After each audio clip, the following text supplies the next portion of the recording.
com a graça e paz do nome do Senhor Jesus. Hoje, quarta-feira, em dia que nós vamos meditar algumas coisas sobre a Palavra de Deus, naquilo que nós temos como tema a casa de oração. O texto que vai embasar é o texto de Atos dos Apóstolos, capítulo 12, verso 12 a 17. E o texto que nós vamos ler é apenas um texto. Considerando ele a sua situação, resolveu ir à casa de Maria, mãe de João, cognominado Marcos, onde muitas pessoas estavam congregadas e oravam. Nós temos que olhar o contexto da igreja primitiva. A igreja primitiva, ela não tinha como objetivo lugares santos, ela não tinha objetivo templos, ela não tinha nenhum objetivo político, social. Pelo contrário, Jesus Cristo sempre ensinou a afastar disso, dar a César o que é de César e a Deus o que é de Deus.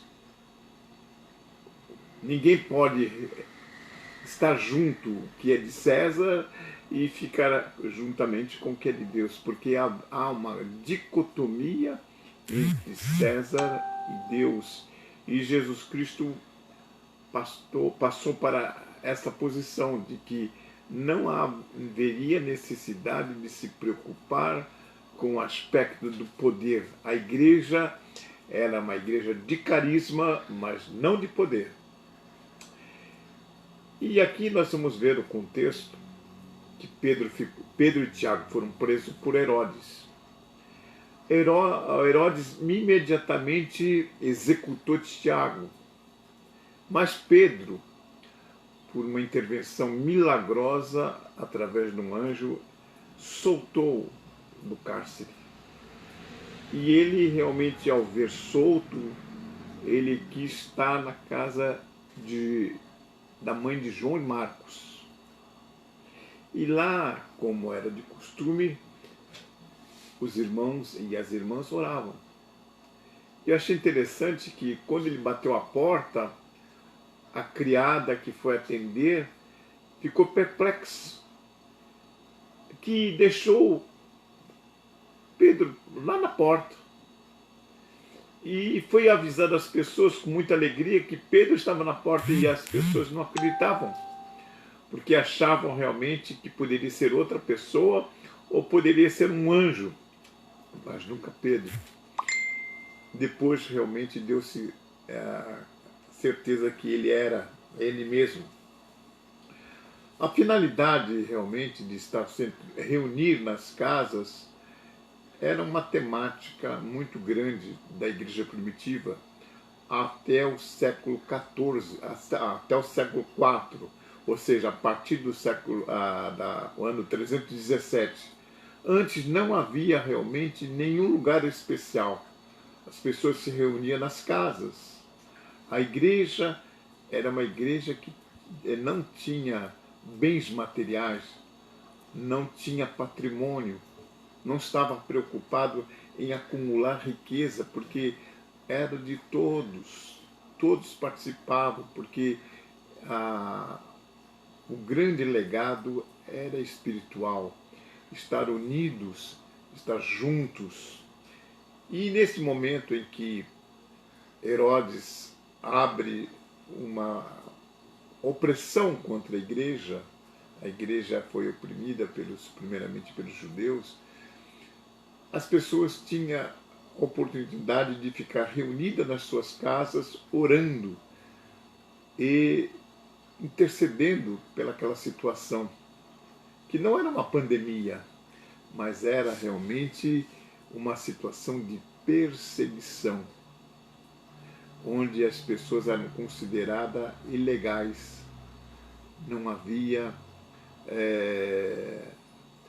uma liberdade religiosa. E nós observamos nessa situação como que as pessoas se organizavam. Nas casas A igreja primitiva demorou 300 anos aproximadamente para ter o seu lugar de oração. E era considerado sempre casa de oração para todos os povos. Não havia essa ideia de templo, de santuário ou de basílicas. Isso foi uma invenção posterior, porque a mais importante era o congregar, estar junto, estar reunido em nome do Senhor Jesus. E eu vou destacar os irmãos de Zizendorf, os irmãos da Boêmia. Ele nasceu em 1700 e morreu em 1760, com 60 anos. É o conde Nicolau de Zizendorf, von Zizendorf, boêmio. Ele agregava pessoas que eram fugidas das perseguições e agregando essas pessoas, ele agregou também a ideia de que não tinha necessidade realmente de templo, que a igreja poderia estar reunida nas casas. E eu tenho a compreensão de que, algum relato, de alguns irmãos queriam atingir pessoas que não tinham acesso ao Evangelho, que eram os escravos lá na África do Sul, e os dois irmãos se venderam como escravos para poder comunicar o Evangelho nas mesmas condições. Então nós vamos perceber que a preocupação não era de status social, a preocupação era de levar a mensagem encarnada de Cristo Jesus que liberta, que salva. E nesse texto nós estamos observando claramente quando Pedro se viu solto, livre por intervenção divina, ele procurou a casa de João Marcos, a casa da mãe de João Marcos, para que continuar realmente comungando, compartilhando das grandes bênçãos. Avisa os outros meus irmãos que eu estou livre. Tiago foi morto. E assim a gente vai ver que a igreja primitiva sempre estava unidas nas suas casas, junto aos seus, porque a preocupação maior era a comunhão dos santos, a comunhão dos irmãos que podiam compartilhar a sua fé para demonstrar realmente o amor de Cristo para cada um de nós. Então, amados irmãos, hoje, nesta noite, nós temos que refletir essa situação, né? Nós mesmo não temos templo. A igreja presbiteriana independente não tem templo. Nós temos casas de orações. E a gente pode olhar pela iconografia primitiva, lá de 1903, que está na fachada Casa de Oração para Todos os Povos. Esta era a visão. Não era um lugar tido como especial, santo, sacratíssimo, mas era um lugar onde que as pessoas podem se reunir para louvar, engrandecer o santo nome do Senhor Jesus, para compartilhar a mensagem do Evangelho, para dar continuidade ao Evangelho do Senhor Jesus Cristo a toda criatura. Que Deus te abençoe a todos. Nós vamos orar por toda a igreja e pelos irmãos que pediram as suas orações. Senhor, nosso Deus, nosso Pai, muito obrigado por nós estarmos aqui na Tua presença, que o Senhor esteja abençoando ricamente e fortalecendo as nossas vidas.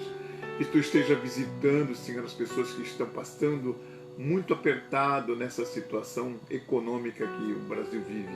Que Tu esteja abençoando e curando as enfermidades, porque o Senhor é o Senhor da cura.